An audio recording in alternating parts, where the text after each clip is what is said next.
नमस्कार मित्रांनो, यूट्यूबच्या नोकरी गुरु मराठी या चॅनलवर आपले स्वागत आहे. मित्रांनो, आजच्या व्हिडिओमध्ये आपण सार्वजनिक आरोग्य विभागामध्ये जे गट क संवर्गातील सरळ सेवेने रिक्त पदे भरण्याबाबतची जाहिरात प्रसिद्ध केली आहे. तर त्या जाहिरातीमध्ये 2725 जागा भरण्यात येणार आहे.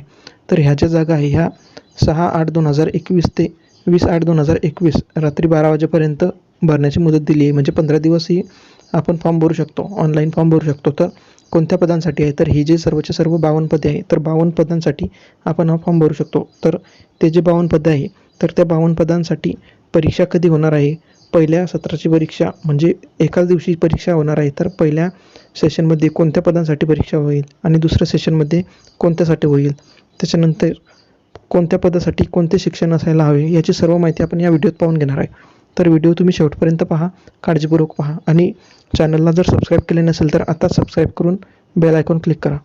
तर व्हिडिओला सुरुवात करूया. तर या ठिकाणी आता तुम्ही पाहताच आहे, ऑनलाईन अर्ज भरण्याची सुरुवात झाली आहे. 6 ऑगस्टपासून ते 20 ऑगस्टपर्यंत ही ऑनलाईन अर्ज आपण भरू शकतो. तर याच्यासाठी शैक्षणिक अर्हता जे शासनाने घोषित केली आहे ते आपण सर्वचे सर्व पाहून घेणार आहोत. आणि हे जे आहे हे सर्वचे सर्व हे डॉक्युमेंट आहे हे तुम्हाला लागणार आहेत. तर याची आपण नंतर चर्चा करू. सर्वात आधी आपल्याला जे शैक्षणिक अर्हता आहे त्याची आपण माहिती घेणार आहोत. तर या ठिकाणी आपल्याला मराठी भाषेचे ज्ञान असणे गरजेचे आहे. मराठी भाषेचे पुरेसे ज्ञान असणे गरजेचे आहे. त्याच्यानंतर ही जी आहे परीक्षा आयोजनासाठी सत्रानुसार पदांचे संभाव्य गट. तर ही जी परीक्षा आहे ही गट क संवर्गाची ही जी परीक्षा येणार आहे, तर ही परीक्षा 2 सत्रामध्ये घेण्यात येणार आहे. आणि हे 2 सत्रामध्ये कोणकोणते घेतील तर तुम्ही पाहू शकता.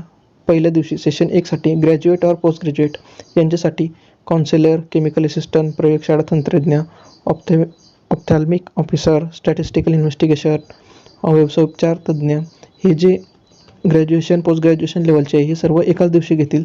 आणि त्याच दिवशी दुसरा पेपर जो आहे सेशन 2 मध्ये वरिष्ठ तांत्रिक सहाय्यक, दंतयांत्रिकी, दंत आरोग्य, वीजतंत्री परिवहन, इलेक्ट्रिसिटी, सुरक्षा सहाय्यक, शिंपी, नळ कारागीर, सुतार, कार्पेंटर, गृहवस्त्रपाल, लघु टंकलेखक, दूरध्वनीचालक, टेलिफोन ऑपरेटर हे सर्वचे सर्व 52 पदांची परीक्षा ती एकाच दिवशी घेणार. तर यांच्यासाठी उमेदवारांनी ज्या पदांसाठी व ज्या कार्यालयासाठी उमेदवारी अर्ज केले असतील त्यानुसार त्यांना कोणत्याही परीक्षा केंद्रावर लेखी परीक्षेसाठी उपस्थित राहावे लागेल. याबाबतची माहिती प्रवेशपत्राद्वारे ते कळवण्यात येईल. तर आता परीक्षेचे स्वरूप कसे असणार आहे. परीक्षेचे स्वरूप जे आहे ही परीक्षा मराठी भाषा विषयी प्रश्न वगळता सर्व प्रश्न जे आहे ते इंग्रजीमध्ये विचारले जाणार आहे. म्हणजे जसे मागच्या 28 फेब्रुवारी रोजी जे वरिष्ठ क्लर्क म्हणजे जे ज्युनियर क्लर्क, सिनियर क्लर्क, त्याच्यानंतर लॅब असिस्टंट, लॅब टेक्निशियन ह्या ज्या परीक्षा झाल्या होत्या त्याच्यामध्ये फक्त मराठी प्रश्न मराठीत होते, बाकी सर्व प्रश्न इंग्रजीमध्ये होते. तर तुम्ही हे पाहू शकता गट क च्या हे परीक्षा आहे, तर याच्यामध्ये सर्व प्रश्न इंग्रजीत राहणार आहे. फक्त मराठी विषय सोडून सर्व प्रश्न इंग्रजीत राहतील. 100 प्रश्न 200 मार्कांचे OMR टेस्ट ही होणार आहे. त्याच्यामध्ये आता तुम्ही पाहू शकता चौथा टॉपिक लिपिक वर्गीय पदांकरिता मराठी, इंग्रजी, सामान्य ज्ञान, बौद्धिक चाचणी या विषयांवरची 100 प्रश्न 200 गुणांचे राहतील. तर निमवैद्यकीय आणि जे टेक्निकल संवर्गातील पदं असतील त्यांचे मराठी, इंग्रजी, सामान्य ज्ञान व बौद्धिक चाचणी ह्या विषयावर 60 प्रश्न राहतील 120 गुणांचे. आणि 40 प्रश्न जे आहे ते त्यांच्या ट्रेडनुसार म्हणजे त्यांच्या विषयानुसार ते राहतील. त्याच्यानंतर ऑनलाईन अर्ज www.आरोग्यभरती2021.in या वेबसाईटवर आतापासून भरती चालू झाली आहे. 6 ऑगस्ट ते 20 ऑगस्ट शेवटची तारीख आहे. तर आता ही सर्वची सर्व आपण थोडक्यात माहिती पाहिली. तर ही जे 52 पद आहे तर ह्या 52 पदांसाठी कोणते शिक्षण करायला पाहिजे, म्हणजे कोणत्या पदासाठी कोणते शिक्षण असलेला विद्यार्थी उमेदवार फॉर्म भरू शकतो. तर आपण हे पाहू शकतो एज्युकेशनल क्वालिफिकेशन शैक्षणिक वस्त्रपाल, हाऊस अँड लिनन कीपर याच्यासाठी 10वी पास असणे गरजेचे आहे. आणि house and linen keeper, housekeeping and linen keeper याच्यामधील एक्सपिरियन्स असणे गरजेचं आहे. त्याच्यानंतर भांडारणी वस्त्रपाल, स्टोअर कम लिनन कीपर याच्यासाठी 10वी उत्तीर्ण असणे म्हणजे SSC सर्टिफिकेट. त्याच्यानंतर Marathi typing with speed, Marathi typing 30 word per minute हे असणे गरजेचे आहे. आणि त्याच्यानंतर 3 नंबरचं सांगितलं आहे त्यांनी experience in account matter for at least 1 year, 1 वर्षाचा कमीत कमी 1 वर्षाचा एक्सपिरियन्स पाहिजे. प्रयोगशाळा वैज्ञानिक अधिकारी 70% याच्यासाठी bachelor of paramedical technology in laboratory किंवा BSc फिजिक्स, केमिस्ट्री, बायोलॉजी हे असलं तरी चालेल, पण त्याच्यासोबत डिप्लोमा कोर्स किंवा सर्टिफिकेट कोर्स लॅबोरेटरीचा असायला पाहिजे. प्रयोगशाळा वैज्ञानिक अधिकारी 30% याच्यामध्येही तसंच bachelor of paramedical technology in laboratory किंवा bachelor of science in paramedical technology, किंवा तुम्ही बॅचलर ऑफ सायन्स म्हणजे BSc फिजिक्स, केमिस्ट्री किंवा बायोलॉजी हे असले तरी चालेल. आणि याच्यासोबत तुम्ही डिप्लोमा किंवा सर्टिफिकेट कोर्स इन लॅबोरेटरी हा करायला पाहिजे. प्रयोगशाळा सहाय्यक लॅबोरेटरी असिस्टंट याच्यासाठी bachelor of paramedical science in paramedical technology हा असायला पाहिजे, किंवा bachelor of science with physics and chemistry BSc physics केमिस्ट्रीमध्ये किंवा BSc बायोलॉजीमध्ये आणि डिप्लोमा कोर्स लॅबोरेटरीचा. एक्सरे टेक्निशियन याच्यासाठीही तसेच bachelor of paramedical technology in radiology और bachelor of science in paramedical technology in radiography, रेडिओग्राफीचा डिप्लोमा कोर्स असायला पाहिजे, किंवा फिजिक्स आणि केमिस्ट्रीमध्ये BSc किंवा BSc बायोलॉजीमध्ये आणि डिप्लोमा कोर्स किंवा डिप्लोमा सर्टिफिकेट कोर्स इन रेडिओग्राफी. रक्तपेढी तंत्रज्ञ, तर ही जो आहे ब्लड बँक टेक्निशियन किंवा ब्लड बँक सायंटिफिक ऑफिसर याच्यासाठी bachelor of paramedical technology in blood transfusion हा जो कोर्स आहे, हा जो बॅचलर डिग्री आहे ही करायला पाहिजे, किंवा bachelor of science BSc with physics and chemistry और बायोलॉजी. जर तुम्ही BSc फिजिक्स केमिस्ट्री असाल तरी चालेल, किंवा बायोलॉजी असेल तरी चालेल, आणि त्याच्यासोबत तुम्हाला डिप्लोमा किंवा certificate course in blood transfusion और ब्लड बँक टेक्नॉलॉजी हे डिप्लोमा कोर्स किंवा सर्टिफिकेट कोर्स करायला हवे. त्याच्यानंतर औषध निर्माण अधिकारी फार्मसी ऑफिसर हे 10वी पास आणि त्याच्यानंतर diploma in pharmacy, D pharmacy किंवा B फार्मसी किंवा M फार्मसी असला तरी चालतो. आहार तज्ज्ञ डायटिशियन याच्यासाठी BSc होम सायन्स हा कोर्स करायला पाहिजे. जर BSc होम सायन्स असाल तर तुम्ही डायटिशियन आहार तज्ज्ञ याच्यासाठी एलिजिबल आहात. ECG टेक्निशियन याच्यासाठी bachelor of paramedical technology in cardiology, bachelor of paramedical technology in cardiology हा सर्टिफिकेट हा डिग्री कोर्स. आणि त्याच्यानंतर जर तुम्ही bachelor of science BSc with physics chemistry असेल किंवा बॅचलर ऑफ सायन्स BSc बायोलॉजीमध्ये केली असेल तर याच्यासोबत तुम्हाला डिप्लोमा किंवा सर्टिफिकेट कोर्स कार्डिओलॉजीचा हा करणे गरजेचं आहे, तरच तुम्ही एलिजिबल राहणार आहे.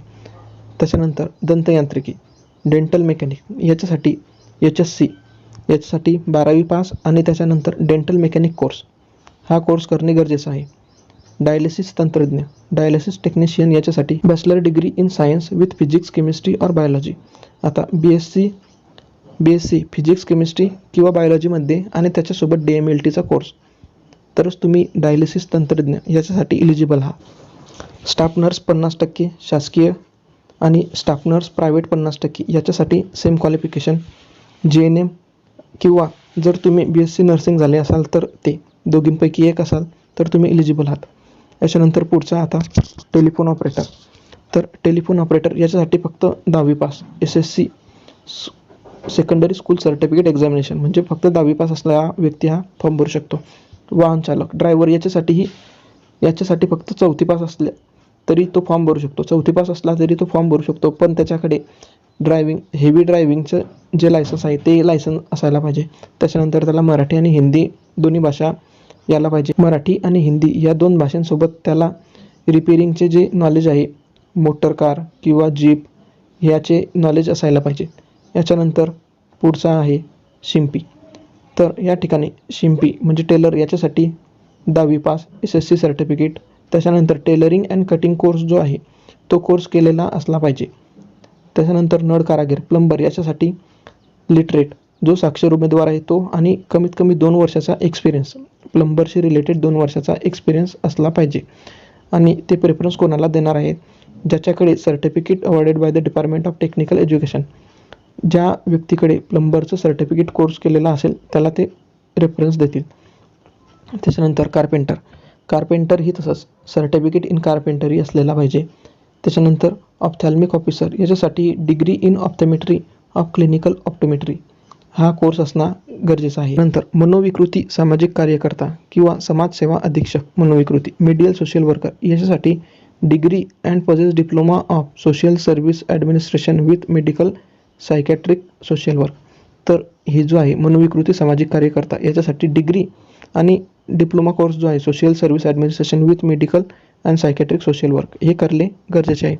आणि ॲडिशनल क्वालिफिकेशन याच्यामध्ये MA इन सोशल वर्क और master degree in social work म्हणजे MSW with specialisation in medical and psychiatric social work हे असणे गरजेचे आहे. तरच तुम्ही मनोविकृती सामाजिक कार्यकर्ता याच्यासाठी इलिजिबल आहात. आता फिजिओथेरपिस्ट याच्यासाठी जे आहे HSC विथ सायन्स म्हणजे 12वी सायन्स आणि त्याच्यानंतर डिप्लोमा इन फिजिओथेरपी हा कोर्स केला असेल तरच तुम्ही फिजिओथेरपिस्टसाठी एलिजिबल आहात. त्याच्यानंतर व्यवसायोपचार तज्ज्ञ तर ऑक्युपेशनल थेरपिस्ट याच्यासाठी degree in science occupational therapy ही जी डिग्री कोर्स आहे हा करणं गरजेचं आहे. काउन्सिलर या पदासाठी master degree in clinical psychology हा काउन्सिलरसाठीचा विषय आणि not less than 5 year experience of the counselling in mental health हा जो विषय याच्यामध्ये 5 वर्षापेक्षा कमी एक्सपिरियन्स असणारा व्यक्ती ते घेणार नाही. म्हणजे 5 वर्षापेक्षा जास्त एक्सपिरियन्सवाला माणूस त्यांना पाहिजे. रासायनिक सहाय्यक केमिकल असिस्टंट याच्यासाठी MSc with biochemistry as principal subject म्हणजे MSc विथ बायोकेमिस्ट्री हा किंवा BSc विथ केमिस्ट्री हा विषय असणारे उमेदवार फॉर्म भरू शकतील. अणुजीव सहाय्यक प्रयोगशाळा तंत्रज्ञ बॅक्टेरियोलॉजिस्ट किंवा लॅबोरेटरी टेक्निशियन याच्यासाठी MSc विथ मायक्रोबायोलॉजी किंवा BSc विथ मायक्रोबायोलॉजी हे दोन्ही एलिजिबल आहेत. नॉन मेडिकल असिस्टंट याच्यासाठी SSC म्हणजे 10वी सर्टिफिकेट कोर्स त्याच्यानंतर 6 महिन्याचा training course in leprosy work at the leprosy training centre. Non medical असिस्टंटसाठी 10वी पास असणे आणि 6 महिन्याचा ट्रेनिंग कोर्स इन लेप्रोसी हा करणे गरजेचं आहे. तरच तुम्ही नॉन मेडिकल असिस्टंटसाठी एलिजिबल आहात. गृहपाल वार्डन याच्यासाठी BSc डिग्री किंवा degree in art or science of recognise university. अभिलेखापाल रेकॉर्ड कीपर याच्यासाठी कोणतीही ग्रॅज्युएशन असणे गरजेचे आहे. Certificate or diploma in library science हा आणि desirable experience in library work. कनिष्ठ लिपिक ज्युनियर क्लर्क तर ज्युनियर क्लर्क याच्यासाठी कोणतीही डिग्री कोणताही ग्रॅज्युएशन असलेला व्यक्ती करू शकतो आणि त्याच्यासाठी टायपिंग 30 वर्ड पर मिनिट मराठीचे आणि 40 WPM हे इंग्रजीचे राहणार आहे. आता इलेक्ट्रिशियन ट्रान्सपोर्ट याच्यासाठी 10वी पास असणारा हा व्यक्ती पाहिजे. त्याच्यानंतर ITI किंवा त्याच्याशी संबंधित जो कोर्स आहे तो आणि कमीत कमी 5 वर्षापेक्षा जास्त एक्सपिरियन्स त्याला पाहिजे. म्हणजे 5 वर्षापेक्षा जास्त एक्सपिरियन्स असणारा व्यक्ती ते घेणार आहे. कुशल कारागीर याच्यासाठीही 10वी पास त्याच्यानंतर ITI पास त्याचाही 5 वर्षापेक्षा जास्त एक्सपिरियन्स असायला पाहिजे. आणि त्याच्यानंतर having capacity to inspect the vehicle identify the fault defect in vehicle having permanent vehicle driving licence याच्याकडेही परमनंट व्हेकल ड्रायव्हिंग लायसन्स जे आहे ते परमनंट पाहिजे आणि याला हे इन्स्पेक्शन करता आले पाहिजे. व्हेकलमध्ये कोणत्या ठिकाणी काय फॉल्ट झाला आणि मेंटेनन्सचे कामं त्याला करता आले पाहिजे. हे स्किल आर्टिझनसाठी. त्याच्यानंतर वरिष्ठ तांत्रिक सहाय्यक सिनियर टेक्निकल असिस्टंट याच्यासाठी 10वी पास त्याच्यानंतर डिप्लोमा इन मेकॅनिकल किंवा ऑटोमोबाईल किंवा प्रोडक्शन इंजिनियर आणि यांनाही तसंच 2 वर्षापेक्षा जास्तचा फुल टाईम एक्सपिरियन्स पाहिजे. Motor vehicle repair and maintenance in automobile engineering मग ते कोणत्याही फील्डमध्ये असो government field semi government field corporation field or local body or private automobile workshop. वरिष्ठ तांत्रिक सहाय्यक याच्यासाठी 10वी pass diploma in mechanical automobile production engineer आणि 2 वर्षापेक्षा जास्तचा एक्सपिरियन्स. कनिष्ठ तांत्रिक सहाय्यक याच्यासाठीही 10वी पास असणे त्याच्यानंतर ITI किंवा NCTVT एक्झामिनेशन पास असणे आणि 5 वर्षापेक्षाचा जास्त एक्सपिरियन्स प्रायव्हेट इन्स्टिट्यूटमध्ये गव्हर्नमेंट किंवा सेमी गव्हर्नमेंट किंवा कॉर्पोरेट सेक्टरमधील तोही चालतो.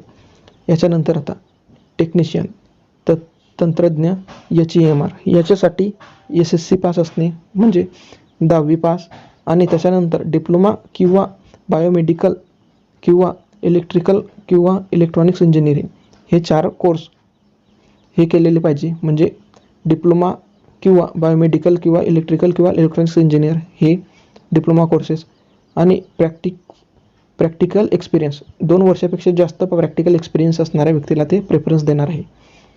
याच्यानंतर पुढे कनिष्ठ तांत्रिक सहाय्यक assistant junior technical assistant HEMR याच्यासाठी तसंच सेम 10वी पास असणे डिप्लोमा इन बायोमेडिकल किंवा इलेक्ट्रिकल किंवा इलेक्ट्रॉनिक्स इंजिनियर आणि 1 वर्षापेक्षा जास्त एक्सपिरियन्स हा त्यांना लागणार आहे. ज्युनियरसाठी 1 वर्षापेक्षा जास्त आणि जो टेक्निशियन HEMR आहे त्यासाठी 2 वर्षापेक्षा जास्त लागेल.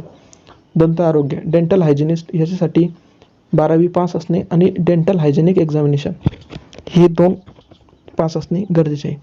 स्टॅटिस्टिकल इन्व्हेस्टिगेशन याच्यासाठी BSc with math and statics किंवा BCom विथ स्टॅटिस्टिक्स और BA इकॉनॉमिक्स अँड स्टॅटिस्टिक्स हे विषय असणारा व्यक्ती स्टॅटिस्टिकल इन्व्हेस्टिगेटरचा फॉर्म भरू शकतो.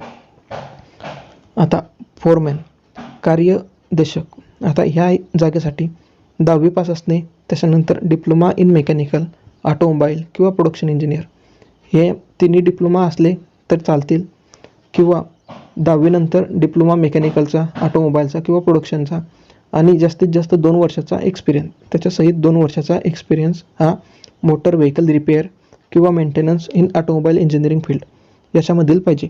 तर तो एक्सपिरियन्स आपल्याला कोणत्याही इंडस्ट्रीचा, गव्हर्मेंट इंडस्ट्री किंवा सेमी गव्हर्मेंट किंवा कॉर्पोरेट सेक्टर किंवा लोकल बॉडी किंवा प्रायव्हेट ऑटोमोबाईल वर्कशॉप याच्यापैकी ज्यांच्याकडे असेल तो तुम्ही एक्सपिरियन्स तुम्ही देऊ शकता. आता सेवा अभियंता, सर्व्हिस इंजिनियर याच्यासाठी SSC, diploma in mechanical, automobile, production engineer हे चालेल आणि यांनाही 3 वर्षापेक्षा जास्त एक्सपिरियन्स कशाचा, तर मोटर व्हेकल रिपेअर अँड मेंटेनन्सचा. हाही सेम गव्हर्मेंट एडेड किंवा सेमी गव्हर्मेंटचा किंवा कॉर्पोरेट सेक्टरचा किंवा लोकल बॉडीचा किंवा लोकल किंवा प्रायव्हेट ऑटोमोबाईल वर्कशॉपचा 3 वर्षापेक्षा जास्त. वरिष्ठ सुरक्षा सहाय्यक, सिनियर सिक्युरिटी असिस्टंट याला 10वी पास असणे गरजेचे आहे आणि याच्यानंतर certificate in industrial security course, industrial security course certificate असणे गरजेचे आहे. त्याच्यानंतर फायर फायटिंगचे नॉलेज असणे त्याला गरजेचे आहे आणि 5 वर्षापेक्षा जास्त एक्सपिरियन्स त्याच्यासाठी पाहिजे. त्याच्यानंतर मेडिकल सोशल वर्कर, वैद्यकीय सामाजिक कार्यकर्ता याच्यासाठी किंवा डिप्लोमा कोर्स सोशल सायन्स किंवा master degree in art with sociology हा विषय असणे गरजेचं आहे आणि additional qualification MA in social work और MSW हे त्यांना गरजेचे आहे. त्याच्यानंतर हायर ग्रेड स्टेनो, तर उच्च श्रेणी लघुलेखक याच्यासाठी 10वी pass plus short hand 120 word per minute आणि इंग्लिश 40 आणि मराठी 30 असे आहे. निम्न श्रेणी लघुलेखक, तर लोअर ग्रेड स्टेनो जो आहे त्याच्यासाठी 10वी पास असणे, shorthand 100 word per minute, इंग्लिशसाठी 40 आणि मराठी 30 वर्ड पर मिनिट असे आहे. आता लघुटंकलेखक स्टेनोटायपिस्ट याच्यासाठीही सेम 10वी पास असणे आणि shorthand 80 word per minute, English typing 40 word आणि Marathi 30 word per minute. X ray असिस्टंटसाठी bachelor of paramedical technology in रेडिओग्राफीमध्ये बॅचलर ऑफ पॅरामेडिकल टेक्नॉलॉजी. त्याच्यानंतर जर तुम्ही BSc फिजिक्स आणि केमिस्ट्री असाल किंवा बायोलॉजी असाल तर याच्या BSc कोर्ससोबत तुम्हाला डिप्लोमा किंवा सर्टिफिकेट कोर्स इन रेडिओलॉजी हा करणे गरजेचं आहे. आता ECG टेक्निशियन याच्यासाठी same bachelor degree of paramedical technology, bachelor degree, त्याच्यानंतर बॅचलर डिग्री ऑफ सायन्स म्हणजे BSc फिजिक्स, केमिस्ट्री किंवा बायोलॉजी हे असेल तर याच्यासोबत डिप्लोमा किंवा सर्टिफिकेट कोर्स इन इलेक्ट्रोएन्सेफेलोग्राफी म्हणजे EEG, इलेक्ट्रोएन्सेफेलोग्राफी हा कोर्स करणे गरजेचं आहे किंवा न्यूरोलॉजी. आता याच्यानंतर हिस्टोपॅथी तंत्रज्ञ म्हणजे हिस्टोपॅथी टेक्निशियन याच्यासाठी bachelor of paramedical technology in histopathy आणि हे जर नसेल तर BSc, जर तुम्ही सायन्स BSc तुम्ही केमिस्ट्री, बायोलॉजी किंवा फिजिक्समध्ये केले असेल तर त्याच्यासोबत तुम्हाला डिप्लोमा किंवा सर्टिफिकेट कोर्स इन हिस्टोपॅथॉलॉजी हा करायचा आहे. आता पेशीतज्ञ हिस्टोपॅथी टेक्निशियन याच्यासाठी bachelor of paramedical technology in histopathology, bachelor of paramedical technology in histopathology हा विषय असणे गरजेचं आहे किंवा तुम्ही जर BSc फिजिक्स, केमिस्ट्री किंवा बायोलॉजी केलेला असेल तर याच्यासोबत तुम्हाला कमीत कमी एका वर्षाचा experience histopathology technician in government recognise hospital म्हणजे गव्हर्मेंटचे जे हॉस्पिटल आहे त्याच्यामध्ये कमीत कमी 1 वर्षाचा हा हिस्टोपॅथॉलॉजीचा एक्सपिरियन्स असणे गरजेचं आहे. त्याच्यानंतर परफ्युजनॉलॉजिस्ट, आता परफ्युजनॉलॉजिस्ट याच्यासाठी तुम्हाला bachelor or paramedical technology in perfusionologist, तर याची जी आहे ही डिग्री बॅचलर डिग्री किंवा paramedical technology in perfusion, degree of bachelor. तर या ठिकाणी 48 नंबरचं जे पोस्ट आहे परफ्युजनॉलॉजिस्ट याच्यासाठी आपल्याला जी डिग्री लागणार आहे ती बॅचलर डिग्री किंवा पॅरामेडिकल टेक्नॉलॉजी इन परफ्युजन ही डिग्री आपल्याला लागणार आहे किंवा आपण जर BSc सायन्स म्हणजे bachelor of science with physics chemistry biology असेल तर याच्यासोबत डिप्लोमा कोर्स इन परफ्युजन हा लागेल. ग्रंथपाल लायब्ररियन याच्यासाठी डिप्लोमा किंवा सर्टिफिकेट इन लायब्ररी सायन्स हा लागणार आहे. त्याच्यानंतर वीजतंत्री इलेक्ट्रिशियन याच्यासाठी diploma or certificate in electrical trade. आता हा डिप्लोमा कोर्स इलेक्ट्रिकल ट्रेडचा किंवा सर्टिफिकेट म्हणजे ITI कोर्स इलेक्ट्रिकल ट्रेडचा आणि NCTVT हे एक्झामिनेशन पास असणे गरजेचे आहे. त्याच्यानंतर शस्त्रक्रिया गृहसहाय्यक ऑपरेशन थिएटर असिस्टंट याच्यासाठी फक्त 10वी पास असणारा व्यक्ती फॉर्म भरू शकतो. मोल्ड रूम तंत्रज्ञ किरणोपचार तंत्रज्ञ तर mould room technician or radiography technician याच्यासाठीही same degree course bachelor degree course of paramedical technology in radiography किंवा bachelor degree in paramedical technology हे किंवा तुम्ही जर BSc with physics and chemistry असाल किंवा BSc बायोलॉजी असाल तर डिप्लोमा कोर्स इन रेडिओग्राफी हा तुम्हाला करणे गरजेचं आहे. तरच तुम्ही हे जे 52 पद आहे तर याच्यासाठी इलिजिबल आहे. तर ही सर्वच्या सर्व 52 पदांसाठी ही थोडक्यात शैक्षणिक अर्थ आहे. तर तुम्ही तुमचे जे शिक्षण झाले असेल त्या शिक्षणानुसार तुम्हाला जो पोस्ट आवडत असेल त्या पोस्टमध्ये तुम्ही अप्लाय करू शकता. आणि फक्त एक गोष्ट लक्षात ठेवायची आहे की हे जे पेपर आहे हे एकाच दिवशी होणार आहे. म्हणून जे ग्रॅज्युएशन लेवलचे पेपर हे पहिल्या सकाळच्या सत्रामध्ये होतील आणि जे नॉन ग्रॅज्युएशनचे असतील ते दुपारच्या सत्रात होणार आहे. म्हणून तुम्ही हे सर्व नोटिफिकेशन व्यवस्थित पाहून तुम्ही ज्या जागेसाठी फॉर्म भरणार आहेत ते व्यवस्थित फॉर्म भरून सबमिट करून घ्या. दिलेली माहिती चांगली वाटली असेल तर चॅनल सबस्क्राईब करून घ्या आणि इतर तुमच्या मित्रांपर्यंत व्हिडिओ शेअर करा. पुन्हा भेटूया नवीन माहितीमध्ये नवीन व्हिडिओत. धन्यवाद.